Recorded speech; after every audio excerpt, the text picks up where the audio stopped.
Welcome to Business Amplified with host Kevin A. Dunlap. This podcast is for small business owners aiming to amplify their enterprises. Explore strategies to play a bigger game by becoming an author, public speaker, podcast host, or expanding your brand in other ways. Elevate your business on Business Amplified. Well, hello, everybody. This is Kevin Dunlap with Business Amplified. And today we're going to be talking with a gentleman all the way coming from Singapore. So as you guys may have known, we've been traveling all over the world. Singapore is another country that we're very interested in being in. So we have a gentleman by the name of, I would assume his name is pronounced Callum. So if Callum if that's not how you pronounce your name, please correct me, and welcome to the show. Great to be here, Kevin. I'm looking forward to it. Well, Callum, tell us and tell our viewers and our listeners, what is it that you do, or who are you? What is it that you do, and why is it that you do it? Okay. So for the last 25 years, I've been an entrepreneur, starting, building, ultimately buying and selling businesses. And in the last 10 years, I've really focused on helping small businesses to use the capital markets.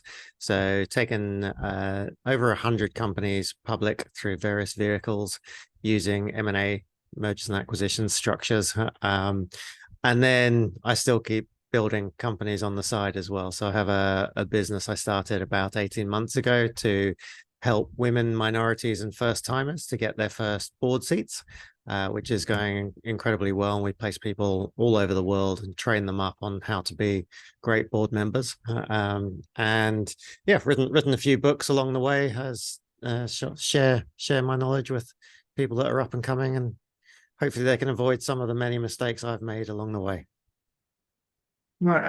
So let's actually talk about some of your books, if you don't mind, because one of the things I do talk with people, and one of the purposes for this show is for people to become the authority in their business. In my opinion, they should become an author, and to my understanding, the word author is derived from the word authority. So by becoming an author and assuming you write good content, you automatically become the authority in that area, in that space. So could you tell us a little bit about maybe some of your first books that you wrote, and what process did you go through in writing those books? Sure. So I've written 4 books now. The first one, all of them, well, the last one is coming out as we speak. But the first 3 have all been business bestsellers, which is nice. For me, writing a book is obviously, it's a great way to build your profile. It's a great way to add value to the community and to share your knowledge. But I think even more than that, it's a very good way to clarify your own thinking, especially if you're kind of an entrepreneur, if you're building things. We get very caught up in what we're doing, and we kind of intuitively know things after we've done it for a while, but it's only when you actually try and get those ideas out in an articulate way that other people can follow that you really get clarity. And it's also, I find the process of writing it reinforces a lot of things that I've done that I think, why have I stopped doing that? That was actually really good. So the first book I wrote was called Progressive Partnerships. That was probably 7 or odd years ago. Still sells incredibly well. And that was really about how small businesses can partner with other companies to grow exponentially faster than if you try and do it organically, and how you focus on adding value to other companies, and a lot about how you build your own personal network as well, how important it is to create so much value that people want to be in your network. The next couple of books, Agglomerate and Entrepreneurial Investing, were much more sort of around the mergers and acquisitions and public markets space. So less kind of consumer, more sort of deep, dark investor space. And then this last book that I've written, Boardroom Blueprint, is very much designed for anyone that's in any position of management or leadership that thinks maybe one day they'd want to sit on a board of directors, but they probably don't even know what that is or how you go about doing it. And I show a very easy process that you can use to sit on the boards of multiple companies and do an excellent job for them. So my writing style is very relaxed because I'm quite laid back anyway. So it's a very relaxed but easy to read book, full of great stories about people that have followed the process and got great results. Okay. And when you're writing your first book, did you like have a coach, or did you follow a style? And why did you write that first book? Because I know I'm also a four times author myself. And when I Mm. wrote my first book back in 2015, I wanted to write a book just to, number one, just to say, hey, I'm an author. I mean, that was the first thing. And that first book has nothing to do with what I do now, so I don't really promote it that much, even though it does sell very well in the UK for whatever reason. And it's back when I was in real estate. It was called Lease Options Made Easy. So lease options is a type of acquisition of real estate where you don't have to buy them; you're buying the right to buy them. And that whole book was about that. And I Mhm. use that as a way to get on stages at different real estate investment clubs and things along those lines. That gave me the authority to speak on those stages. So, and why is it that you wrote your first book, and what process did you use to write it? um, so a lot of people kind of assume that you make money from selling books, and that's You know, not the case at all. So yeah, I recognized very early on that you can make $1 selling a book on Amazon, or you can make $5,000 or $10,000 as a speaker at a conference because you've written a book. So that's a much better equation. I wrote the book because at the time I had launched a business in Asia for a good friend of mine, Daniel Priestley, called Key Person of Influence, which was a training program to help people become key people of influence in their industry. And one of the things that we teach is, a great way to become an authority is to get published. And so we would kind of do these. We did a 30-day, try and do 1,000 words a day for 30 days, and there's a group of 20 people doing it, so they're all kind of geeing each other up, and then I thought, well, if I'm telling them to do it, I kind of have to do it myself. So I did that, and that first 30 days, it's not good content. It's just kind of like stream of conscious. It's just getting it all out onto the laptop, and then it actually probably took me about another year to filter and refine and I had kind of too many ideas, and the book was sort of split all over the place, and I didn't really know what I was trying to do with it, but eventually got it into good shape. And I would say once you've done one book, it does get easier because you understand the process better, and I think you read books through a different lens because you're always kind of trying to figure out where the author's taking you and what the steps are, and how to do it in the best way so that the reader gets the most value from it. And yeah, so certainly that's I think my books are getting better with age, but hopefully. Well, and one of the things, because on my second book, I hired a book writing coach, and Mhm. you just said exactly basically what he was saying, and this is exactly when I write my books, and this is what I'm going to tell anybody that's listening out there or watching this video, is whenever you're writing, let's just call it your first draft of the book, that is going to be complete garbage. I mean, complete garbage. But the thing is, what you want to do, you want to get those ideas down into some format onto your laptop or onto paper, as some people call it, and then you refine it. And you refine. You do a second draft, you do a third draft, you do a fourth draft, and that's where it comes from. So if you ever read another first-time author and you're reading their content and it's got good content, just be aware that it took me more than a year to write my second book. And it's just Yeah. because I was following that process. Callum just said the exact same thing when he wrote his first book or his first version. He just said it was complete garbage. It had made no sense or what have you. But the thing is, I just want everybody to know when you're writing, becoming an author, especially a first time author, you don't want to be the first time you write chapter 1, 2, and 3. They're not going to be good. So Don't worry about it. Finish the book, finish the first draft, and then go back in and edit it. Would you agree with that? Yeah, totally. And I think yeah, part of it is just kind of getting clarity on your own ideas, and then you send it to a few trusted people to get their feedback on, and they say, well, yeah, I get it, but chapter 3 kind of seems completely out of place. And you go, oh yeah, that's right, I actually thought about that at the wrong time and kind of crowbarred that in, and so yes, I need to move that around. And um as you'll know, the easy bit is kind of that brain dump at the beginning, and getting all the content out there. The last 10% of the book is really the bit that takes the 90% of the work. It's the refining and the editing and the going back and forth and tidying up and getting references and all of that sort of stuff, which and by my publisher's always joking, because like she'll send over a list of questions on it and I'll send it back, and I'm always sign off with, please don't send this back to me again. I don't want to see it. I'm sick of it. Because it's just like, yeah, done.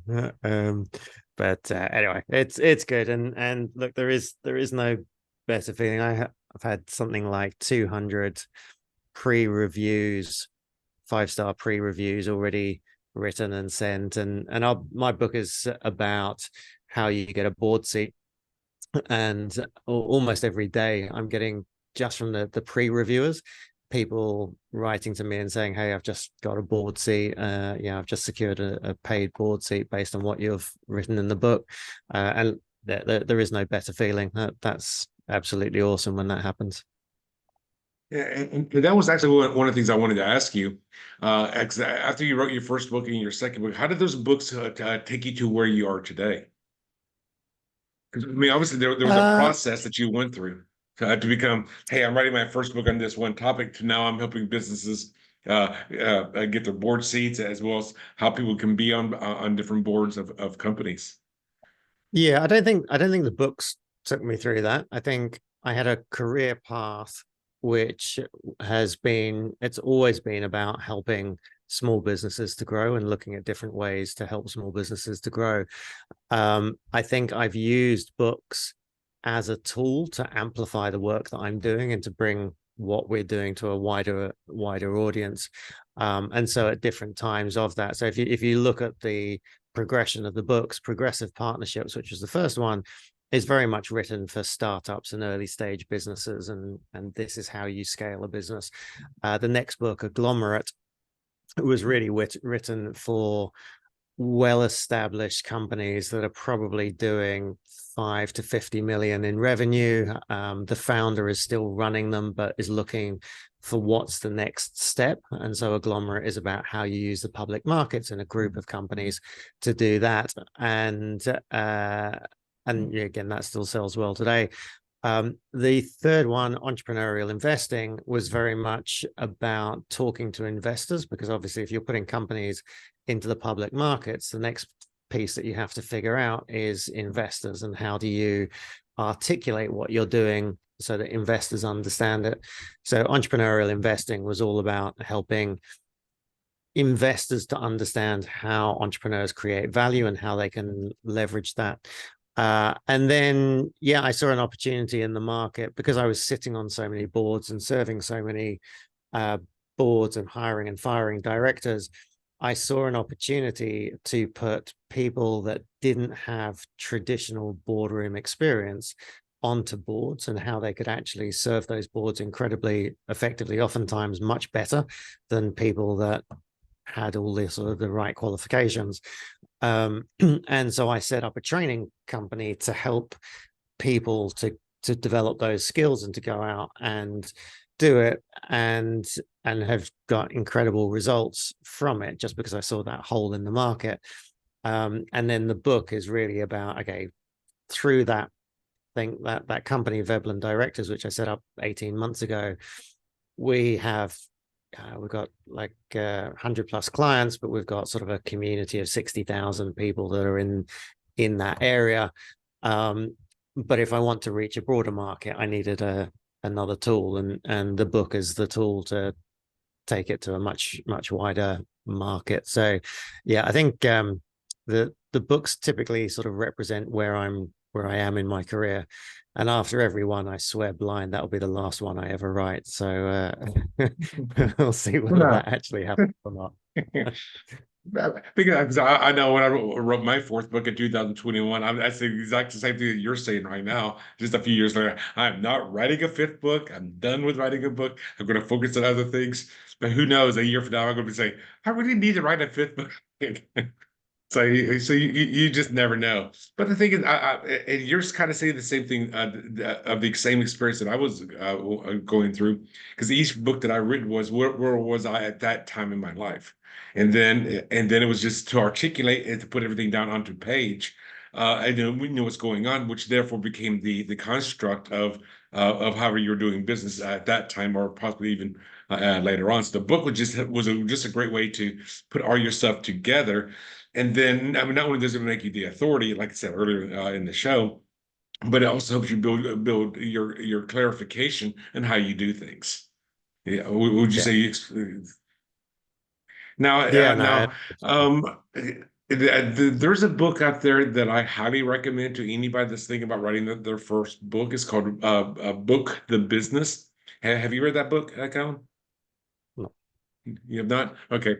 So in Book the Business, one of the things that Colin Mahorty has said is like, it says, do you want to make money from the sales of your book, or do you want to make money off your book? And basically, most book writers are not going to make that much money from the sales of their book.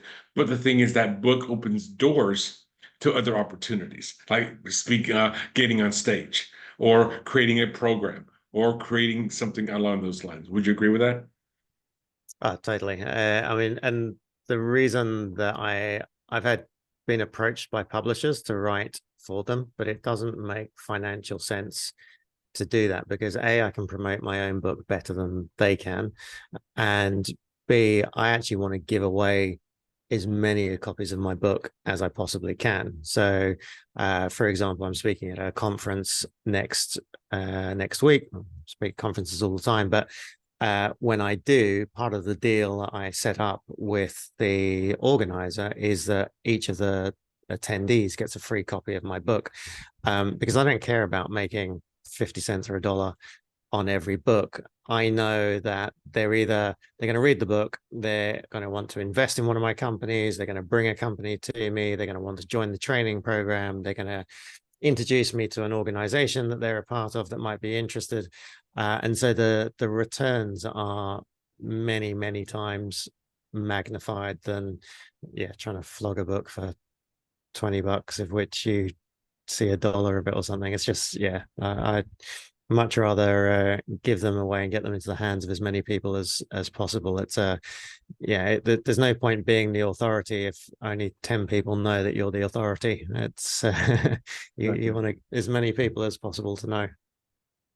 So going back to the book that I was just talking about, it's called Book the Business, and the subtitle is How to Make Big Money Without Selling a Single Copy.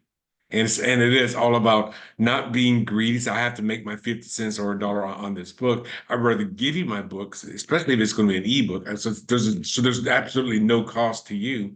But the thing is, giving away that copy, instead of saying you're talking to a conference of 100 people, you could have made $100 from the sales of your books, selling everybody with a $1 profit margin, or you give it away for free and make tens of thousands of dollars because people are investing in you and your business.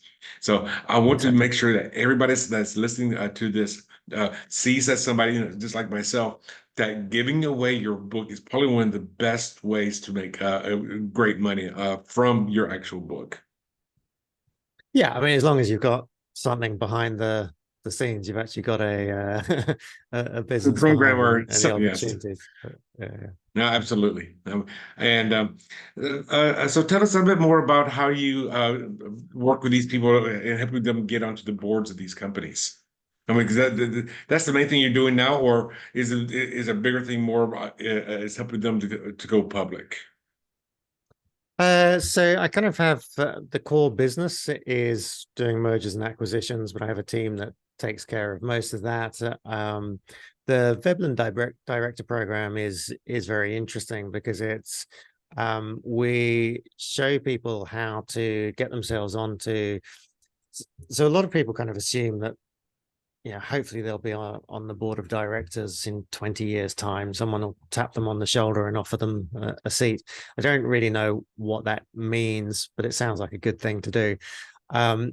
My argument would be, let's try and bring that forward, because the credibility that you get, you talked about the credibility that comes with publishing a book, but the credibility you get from sitting on a board is equally, if not more, valuable. Plus, there is no limit to the upside earning potential sitting on a board. Plus, you meet incredible people that are also sitting on those boards, and all of the opportunities. It's not just the salaries that you get paid for what is basically a part-time role.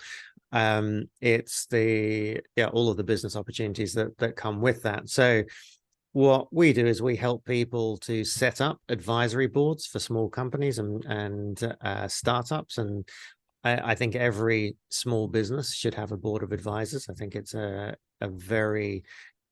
it's a free, easy way to significantly improve your business. And so our members set up those advisory boards. We show them how they can monetize that without necessarily taking money, being paid to do it, but you can there's many other ways, just like the book, there's many other ways to leverage it to earn income. And then what we do is we set up apprenticeship programs for publicly listed companies, because it's a big jump from sitting on the board of a small private company to a publicly listed company. There's lots of legal and regulations and things. So that on its own is normally too big a jump. So what we do is we create apprentice programs for publicly listed companies, and we teach our members how to go and add massive value to those boards through helping with regulatory reporting, investor relations, all the stuff that directors are terrible at doing and hate doing. Our team basically do, and they do for free. But what they're doing is they're actually leveraging the credibility of sitting as an apprentice board on that publicly listed company. They're building relationships with those directors. They're making themselves invaluable to the board, so that at the end of that year, it's a no-brainer to turn them into a paid board seat. It works incredibly well. So as long as somebody's got halfway decent leadership experience or management experience, then it's a good place for them to go and make quite a lot of money. So if I'm understanding you correctly, you help both the business to start setting up the board, and then you also help on the other side the people having people to come in to be part of that board. Yeah. So one of our first rules is never apply for a board seat, and the reason for that is I've always been an entrepreneur, so the idea of applying for a job just gives me the willies anyway. Let me say, I don't want HR determining my future, but equally, a board seat shouldn't really be a job application. Like, it should be a partnership discussion. But if you think about it, there's 330 million companies in the world. Less than 1% of them actually have an active board. And anyone that applies for a board seat is applying to those less than 1%. So everyone's trying to go after the same seats. Whereas you've got all the other companies that don't have boards could benefit from boards. And if you go and talk to them and you say, hey, look, I notice you don't have a board. I'm connected to some brilliant people. Let me build up this board. It's not going to cost you anything. We'll do it for a year. If you don't like it, you can get rid of us. We'll get some experience. We'll hopefully help you out. If you like it at the end of the year, great, you can hire us. If you don't like it, no problem. We've all learned something and met some cool people. And most businesses are very open to that. It's a pretty much a no-lose situation. And because you're setting it up by default, you get to sit on that board, and you get to invite other cool people to join you on that board, and now they owe you a favor. The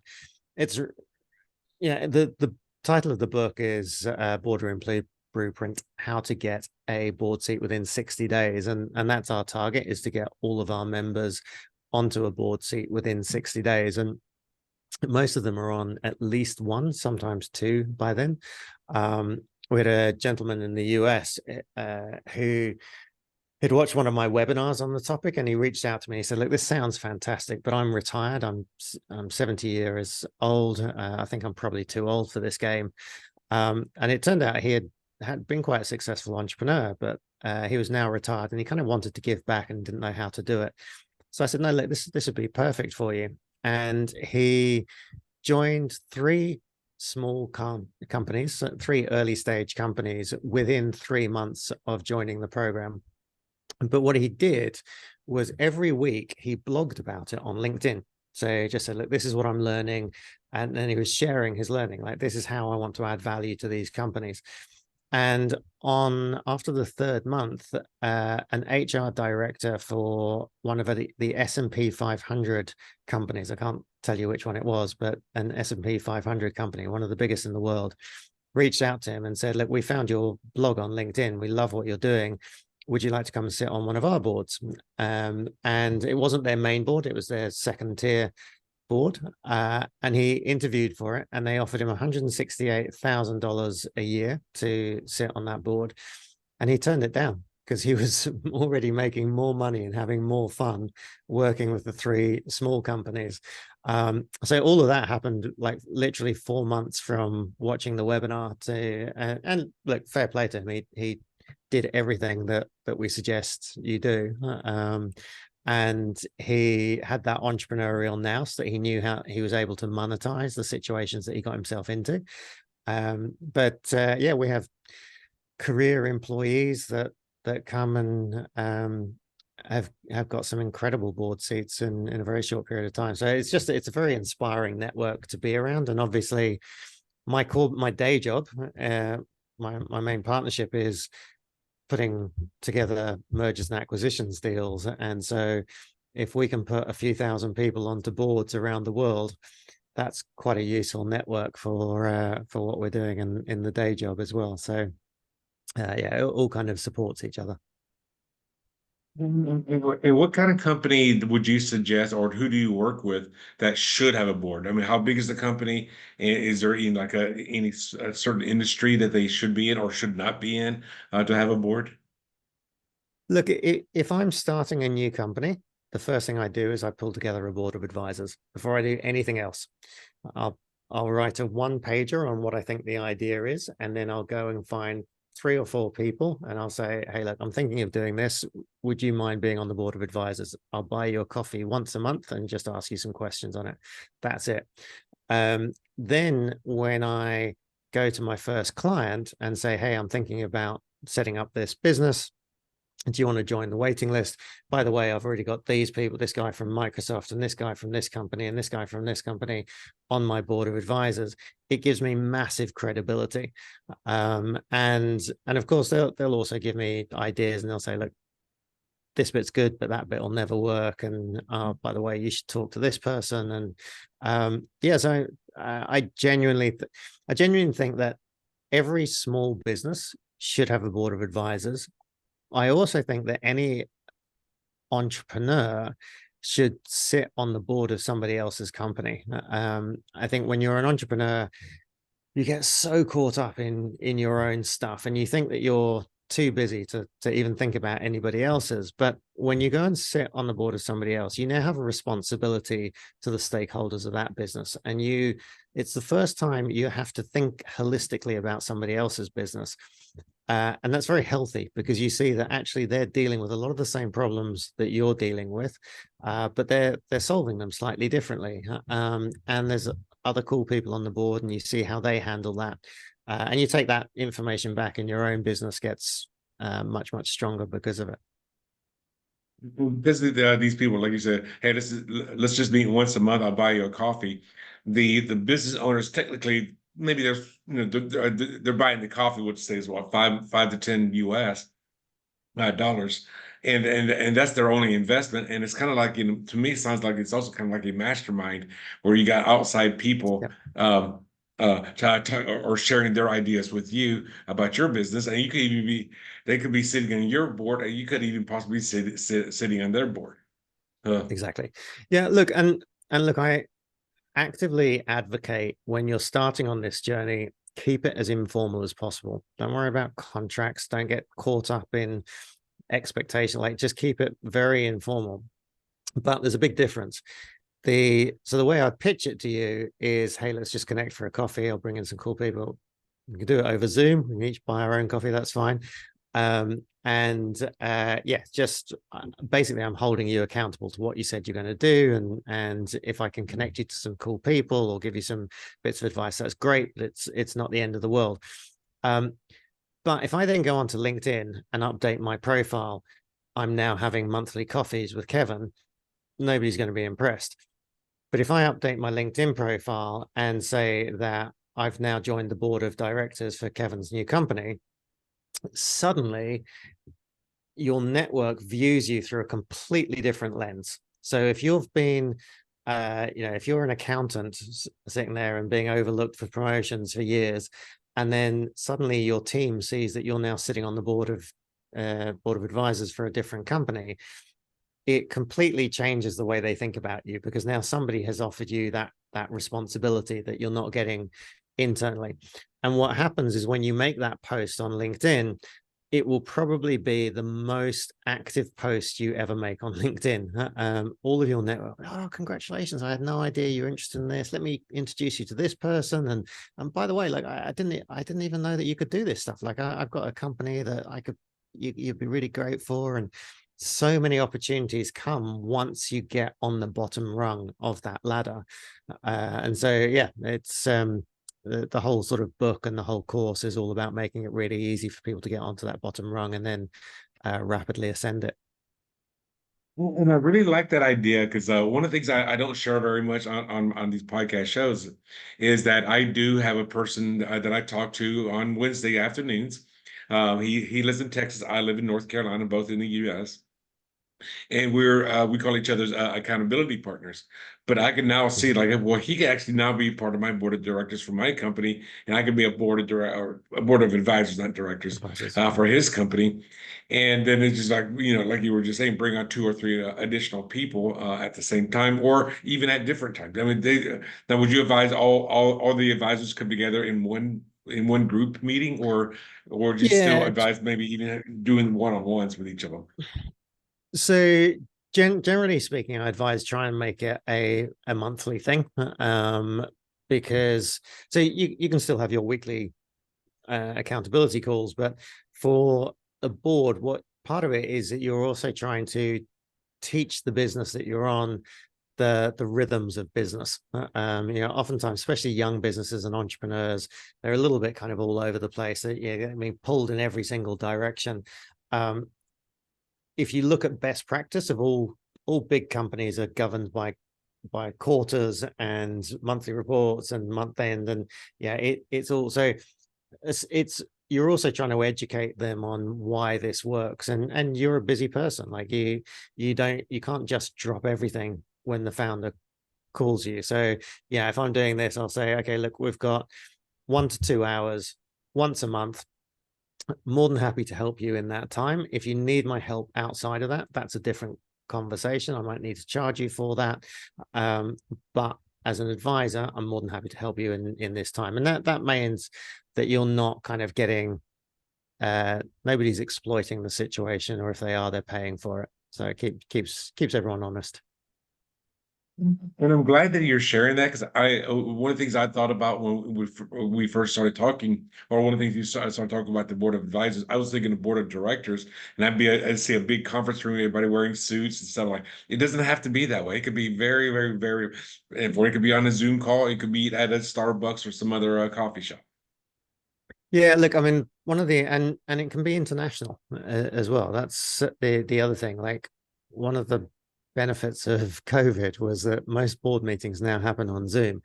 I sit on boards all over the world with founders and with directors that I've never met in person. And the interesting thing is, as well, if in your local town you're not much different from other people around you. Some of them may be better qualified, they may be more experienced. But if there's a startup in South Africa, for example, which has got some incredible amazing businesses right now, young population. To them, you're someone exceptional because you're from the US, you're from a market that they want to expand in. You've got a bunch of knowledge and contacts that they've never seen or heard before. Whereas to a company around the corner from you, what do you offer over everyone else within a 5 mile radius? So this is yeah, definitely it's time to start thinking globally as well, because there's so much opportunity, far more companies outside of the US than are in the US, and that's opportunities. When they also, when we start dealing with companies outside the United States or outside of your own country, regardless of what country you live in, you'll get some very, in my opinion, great perspectives on how to do business, especially if you want to take your business international. Because if Totally. I had a board of directors or board of advisors, and I'm in North Carolina, so I've got another person in North Carolina, one person in Texas, one in South Carolina, and one in Alabama.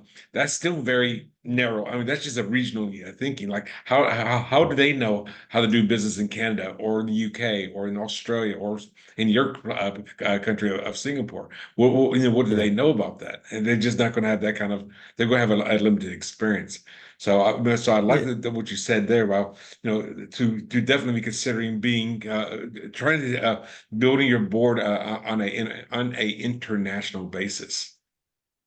Yeah, absolutely. So one of our clients, a gentleman called Ralph White from Atlanta, when he's a small business owner, he joined our program, and he said, "Look, yeah, I'd love to get onto the board of some bigger companies here in the US." And I said, "Well, it's probably easier to get you onto the board of a company in Europe or the Middle East or Asia first, and then leverage that to come back." And that's exactly what he did. So he ended up joining an apprentice board of a European publicly listed company.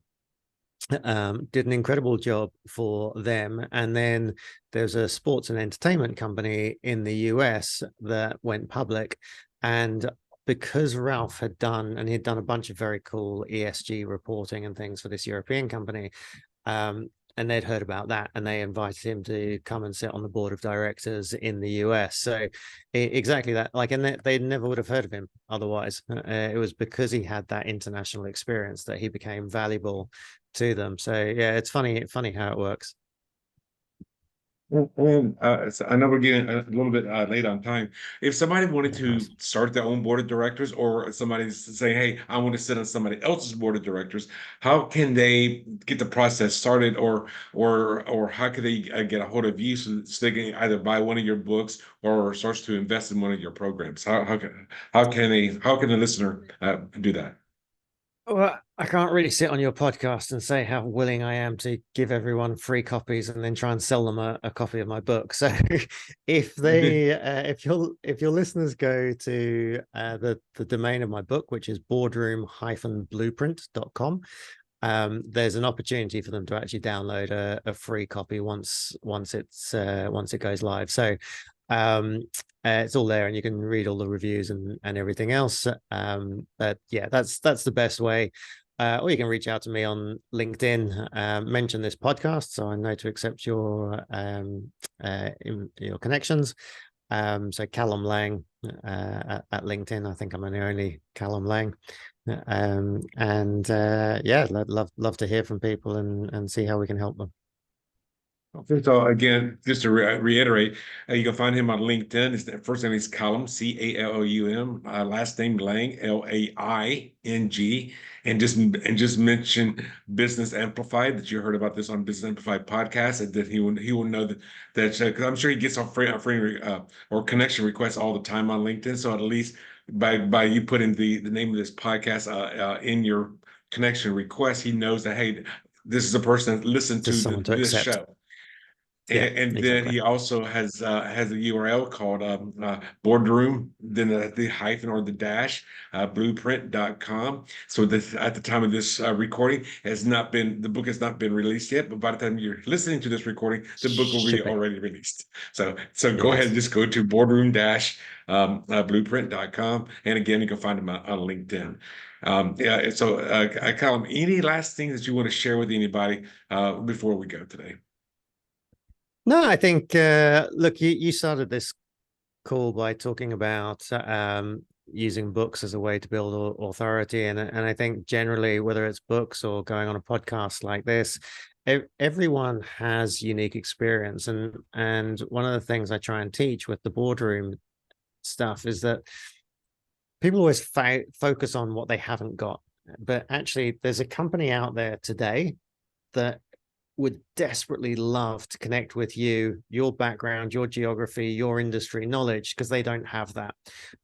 So I think once whether it's creating a book or going on podcasts or doing LinkedIn posts, start to build out your profile and let people know what you do. You'll be amazed how quickly it can magnify into something great. Let's regress to the very beginning of this show. Where do you think you would have been if you never wrote that first book? Well, Do you think your life would have been completely skewed to another direction, or because that first book was your I call it a book is sometimes is a glorified business card. That's what helped you get into the door. So where do you think you would be if you had not written that first book? Yeah, I mean, to me, the books are just sort of marketing and sales tools. My career is sort of building the businesses. It's definitely been helped by the book. I mean, personally, I still harbor ambitions of playing football in the Premiership, and if it wasn't for the fact I'm nearly 50, quite slow and lacking in any real talent, I think I would have a shot. But it doesn't stop me trying every weekend. Look, books are a very useful tool on the journey. And I just want to make sure that our American audiences know that when he's talking about football, that is known as soccer. In the United States. Yeah, so it's a different. He's 50 years old. He's playing football. He's not playing the wide end on a football team where people are tackling each other. This is actually a lot of running and a lot of moving around. So I just wanted to make sure our American listeners know what you're talking about. I'm sure they do. Yeah. Good stuff. It's been a great pleasure having you on the show. I think I'm going to, once your next book comes alive, I would like to know more about for myself. As a small business coach, I never thought about having a board of advisors. So this is something that I would like to incorporate into my business. I hope that the listeners out there start to understand, like, hey, this is something you need to get started.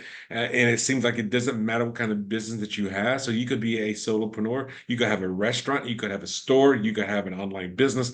All of these things that need that board of advisors. And I would say from my own personal experience, I've been living in Raleigh, North Carolina for about 2 years, but for 18 years I lived in Vegas. And pre-COVID, I used to go to a mastermind on a weekly basis, and that mastermind was kind of like a board of advisors. It was, I guess you'll call it an informal board of advisors because they weren't actually part of my company. But I know I contributed a lot to other people's businesses, and other people contributed a lot to my business.